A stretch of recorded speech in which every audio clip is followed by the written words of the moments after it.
Il y a un mal dévastateur qui, comme un aigle, s'abat sur sa proie que l'on nomme le burn-out. Plus rien n'existe, on ne maîtrise plus rien du tout, jusqu'au jour fatidique où il y a une cassure. Bien des chemins mènent à cet assassin, comme s'obstiner dans un univers qui n'est plus fait pour soi, conduit inévitablement au burn-out.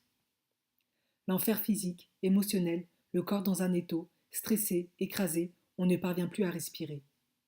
Une douleur indescriptible comme France Télécom en 2009 et ses 22 suicides. De nos jours, les gens travaillent moins qu'autrefois, mais la pression psychologique est omniprésente, s'ajoutant au manque de reconnaissance.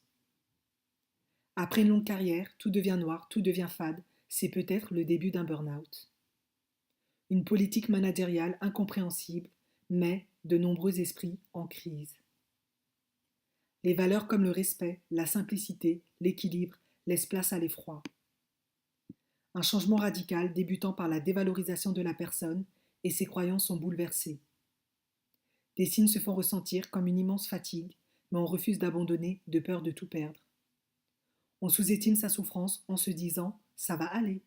Un gouffre se creuse et sans s'en rendre compte, on s'y laisse tomber. Perte de poids, zapping des vacances, multiplication des heures supplémentaires ne parviendront pas à percevoir le bout du tunnel. L'arrivée d'un nouveau manager, cette compression et la délégation de nombreuses responsabilités rendent les conditions de travail pénibles et peuvent conduire au pire. Comme sous emprise, on saoule sa femme le soir, on parle, mais chaque jour le fardeau prend plus de place. Petit à petit, on s'enfonce dans un abîme de désespoir, tout doucement, dans un trou noir. Les tensions montent, on se sent poussé au départ, toujours plus éloigné de son domicile où l'on exerce un emploi qui ne correspond plus à notre profil. Une hiérarchie froide, sans état d'âme, peuvent conduire dans cette impasse. La loi du silence, innocemment, glisse sous nos pas. La prise en charge d'un nouveau poste, avec l'accumulation des tâches, tout cela devient pesant. À fleur de peau, chaque incident devient plus gros. La violence est parfois le seul remède à tous ces maux. L'employé est dans l'oubli, dans le déni. Un beau matin, convoqué par son patron, celui-ci lui dit « Tu dois quitter l'entreprise et ceci de manière définitive ». Là, c'est le coup de grâce. Mais malgré ce tout, on continue, jusqu'à chavirer.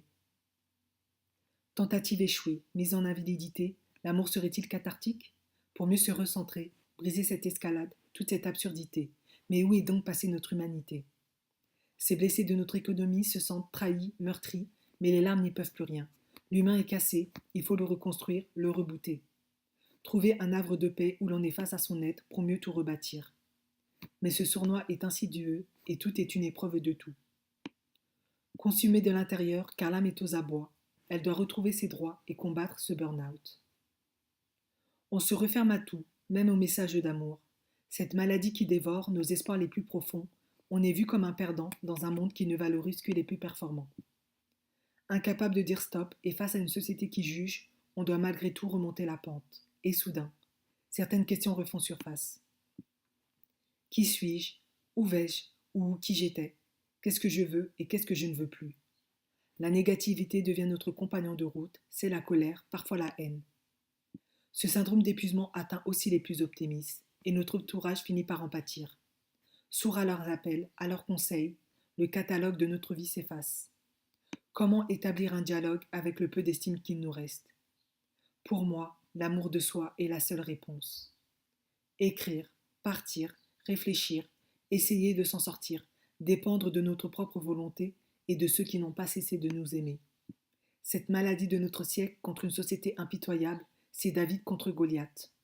Restaurer sa confiance en soi malgré la boule au ventre tout en évitant l'explosion. Désormais, le temps et la patience seront nos plus grands alliés. Mais la plupart retournent de nouveau travailler. Parfois c'est la rechute, certains d'entre eux vous le diront, ignorant quand ils pourront reprendre le travail. Des attentes sont bien présentes à leur retour, comme des excuses, un accueil chaleureux, du soutien de la part de leur hiérarchie, et non des regards de mépris. Mais elle a sûrement changé durant leur tentative de survie. Ce mal-être peut toucher tout le monde, sans aucune distinction, et il n'est pas nécessaire d'être une personne fragile pour devenir sa victime. Redémarrer, tout rebooter, en apprenant de nouveau à s'aimer. À présent, je m'interroge. L'espèce humaine est-elle en danger, opprimée par ses semblables? Ainsi, je vous questionne. Êtes-vous prêt à préserver notre humanité? afin de continuer à transmettre aux générations suivantes cette prise de conscience collective que nous, ancêtres, aurons léguée. Car notre mission première est avant tout de les guider. Et sur ces quelques pistes de réflexion, je me dois de vous quitter, car mon slam doit aussi vous laisser la liberté de méditer.